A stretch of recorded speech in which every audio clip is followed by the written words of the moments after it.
It's my feel-good breakfast show. Christmas is a time for being together. That really is the most important part, whether that's with family or friends or your tribe, it doesn't matter. You need to stay connected. And something I think I look forward to most is the iconic Christmas lunch. Yes, the eating, but it's also the festive vibe, the setting. And this year, I'm the one setting up the table. And to be honest, I'm a little intimidated at the prospect, so I've brought in the experts. I'm back with Yolande and Georgie Mitton, and we've got some amazing Crazy Store festive items that we're going to be using in some unconventional, some very traditional ways. Ladies, thank you so much for joining us. I love that confident nod of appreciation when I say these things. Now, bearing in mind, I'm going to steal all of your intellectual property and pass it off as my own. Perfect. Kind of festive genius. From the laurel wreath on the door, we were guiding people into our home.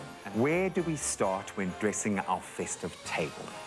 So I think the starting point is to decide whether we're going to have a formal setting or whether we're going to have an informal setting.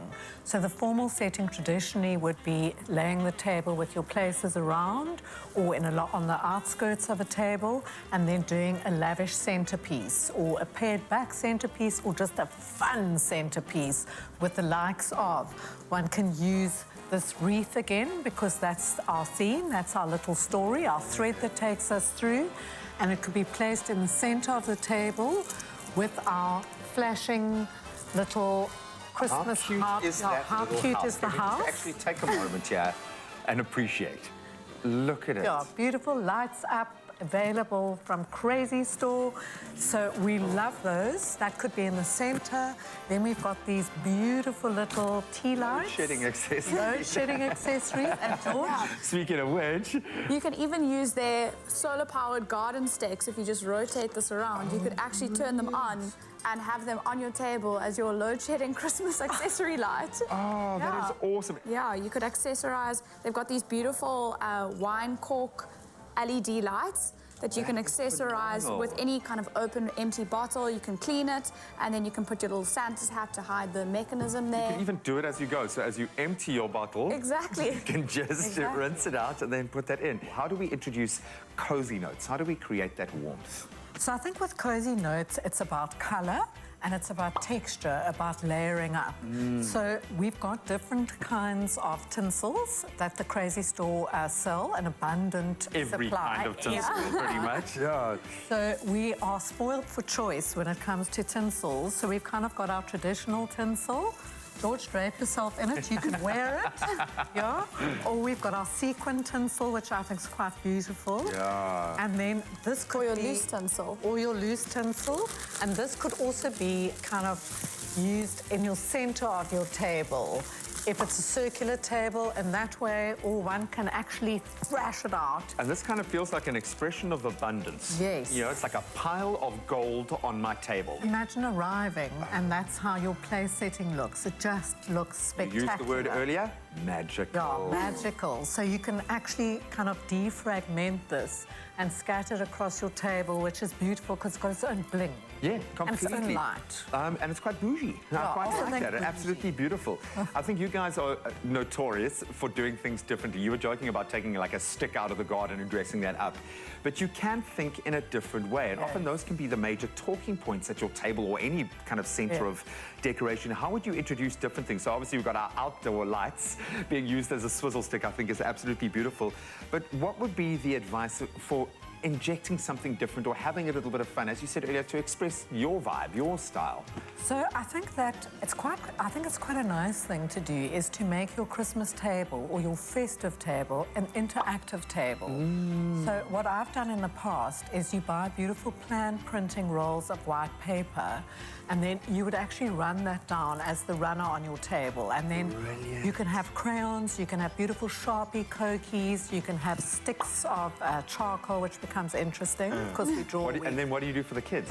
And then the kids, play, and then you could actually gift sections of that to your friends when they leave as artworks. Beautiful. Is one idea. Another idea is to play with interactive napkins. So you could do a whole lot of different paper napkins. You could draw on them, plain white ones. You could write someone's name on it, and that's their play setting. For kids to get involved You could in get that your sense. kids to get involved. You could print, design your own napkins, or you could play with different napkin little accessories. Yeah, it's nice to create height on the table as well. So using traditional things like serviettes, or even taking traditional things like tinsel and elevating them. You could wrap tinsel around hula hoops or round objects and like cascade them down your table and create this sort of suspended three-dimensional table, which brings that height back into the table. And also sometimes your centerpiece accessories are too high for conversation. So actually elevating your decorations at a higher level so you can communicate with each other is a definite way to keep it interactive. I demand only one thing at Christmas, okay? It's a good cracker, all right? Because I'm a little bit crackers, okay? So I need a good cracker. Go and reach in next to our naughty elf there, Georgie, if you will, and grab us some beautiful crackers, because everyone needs to read the silly little jokes that you find inside. Is it bad karma to pull a cracker this early before Christmas? Surely not. Hey? I think it's fantastic. I think it's fantastic. Go for it. Oh, and you won, and it is a little squeegee dinosaur. My Georgie would absolutely love that. You have no idea. We Very love cute. that. You can decorate your glasses with these. Okay, what do Santa's little helpers learn at school, guys? The alphabet. Okay, now that we've covered A to Z in the alphabet, hopefully we've inspired you guys to think creatively and have a little bit of fun with this. Slow roasts, mashed potatoes, cranberry sauce, of course, aside. There is something so special about a beautiful Christmas meal shared with the people who matter most to you. And with all the festive essentials to be found at the Crazy Store, your festive table setup is sorted. In fact, that table you've been dreaming of all year might be closer than you think. And with over 450 stores nationwide, you are sure to find even a few stocking fillers as well. And yes, a naughty elf, or 2 or 5. Come in with a little, leave with a lot. The Crazy Store has a whole range of stuff bound to surprise and delight the whole family.